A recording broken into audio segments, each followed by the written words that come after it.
Hello and welcome to the Home and Learn video course for visualbasic.net. I'm Kenny Carney. In a previous video we added a tool strip.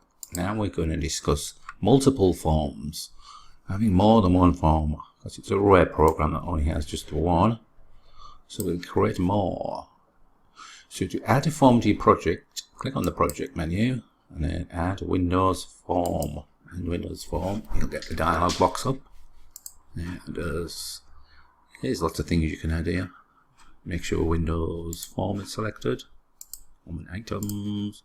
And if you type a name for your form, let's just call it Form Second. I think that will do. And click Add. And there's your second form with the default size. The problem you have with multiple forms is trying to display them, because forms are classes. Let's go back to your first one. Yeah, we can add a button. Just add a button. Double click this button.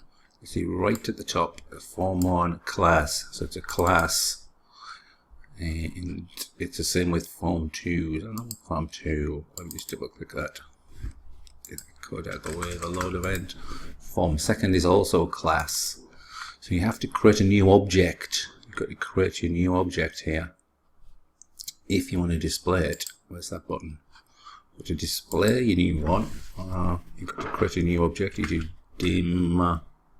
So we'll create second form. Second form. This is just a variable name. Then the new keyword. If you remember that from creating classes, new. Then what was that? Form Second. Form Second. That's it. Class. So it's a class there. You immediately see it goes green. Subform new.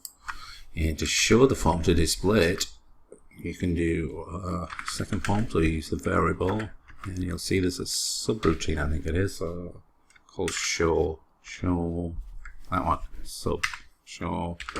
So it's a subroutine on that one. And start your project and click your button.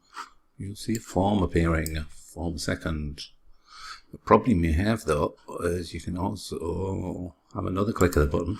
You got another form there. Click again. The third form. You got lots of these forms here. Here's a solution. There's a solution. We close the one down. And first of all, is that Form Second? Let me center that screen as well for the startup position. Center screen. We'll go back to here. So the problem is this one, you're creating a new form whenever the button is clicked. So you can cut that one out and move it to the top. You now see I've added this here right to the top. So it's not specific to any button code or tool strip button code. It's just right up here in this area. So now if I click debug start, yeah, I've got one. Move it where? Click it again, and nope, it doesn't create another form. There's also another way you can do this, which instead of saying show, is a show dialog. Show dialog. X has a dialog box called a modal form. Modal. Let me type that one out. Modal form as opposed to a non-modal form. And for a modal form, they've got to be dealt with. You have to deal with them. You can't do anything else until you deal with them. So an example. Right, so I'm trying to say click away. It won't let me. It's moving. You might be hearing a little beep. Right, so I've got to close that one down first. Now I'm back to the main form. So that's a modal dialog box. For your modal dialog boxes is a neat little trick. If you go back to the second form, the blank one, and you add a button, let's move it down here, a little bit bigger. I'll just call it OK. OK. I'll change the name to button OK.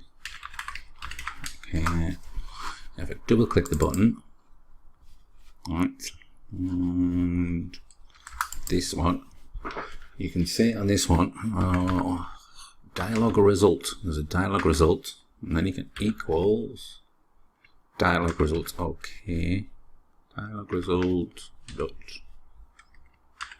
Okay, that one, dialog result. Okay, and it automatically closes the form down for you. Let me jump back to this one, and you can handle this. You can do, it's this one, if second form dot show dialog box equals dialog results dot, okay, then we can do something. Let me just display a message box just to show you how that works. Sure. Okay, clicked. Let's do that one. Now if you start it up, there's the OK button. Immediately it closes down. There's my OK button. And return to this one. And I will leave it there for this video. I will come back to this in the next video when we look at text boxes on a form. So we're going to do that, and how to get values from one form to another. And we'll create a change case dialog box, which will be modal. I will see you in the next video.